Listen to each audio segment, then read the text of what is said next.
करायचं मात्र असं ऑलराऊंडर त्या मॅचपासून अखिल सनी एस पी त्या खेळाडूचा उदय होत असताना आजपासून जवळपास 12 ते 13 वर्ष ही जुनी आठवण. नक्की नक्की सर. तुकाराम कुंचे नावाचा जो खेळाडू त्याला त्यावेळेस दुखापत झाली होती गोलंदाज आणि त्याच्या बदली खेळाडू म्हणून विजय पावले आला होता आणि विजय पावलेला ती संधी मात्र पावली आणि त्याला मात्र विजय पावलेला महाराष्ट्राच्या रणजी त्यांनी डावली असं म्हणता येईल. त्यामुळे एक डाव मिळते, एक डाव धावसंख्यावरती धावसंख्या पोहोचली 8 या धावसंख्येवरती.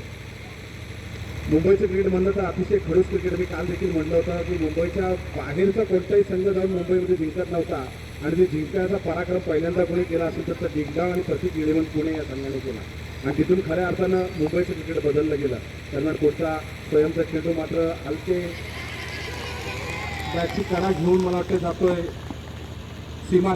स्वयं चालला नाही की आंबेजोगाई सगळी कुठेतरी ढेपाळतो आणि ते पाहायला मिळालं आपलं की स्वयंच्या बॅटमधून धावा आला नाही असं खेळताना पाहायला मिळत नाही. त्यामुळं धावसंख्या कुठेतरी मर्यादित ठेवण्यात यशस्वी ठरतो कर्णवीर संघाने आज तारकाच पाहायला मिळते. आपला अमोल दिसतोय, नितीन दिसतोय, स्वप्नील देखील दिसतोय आणि हा मात्र चेंडू पुन्हा एकदा हाती कडवलं तर काऊ काढणं क्षेत्रामध्ये तिथं मात्र क्षेत्राकडून चुकी होते.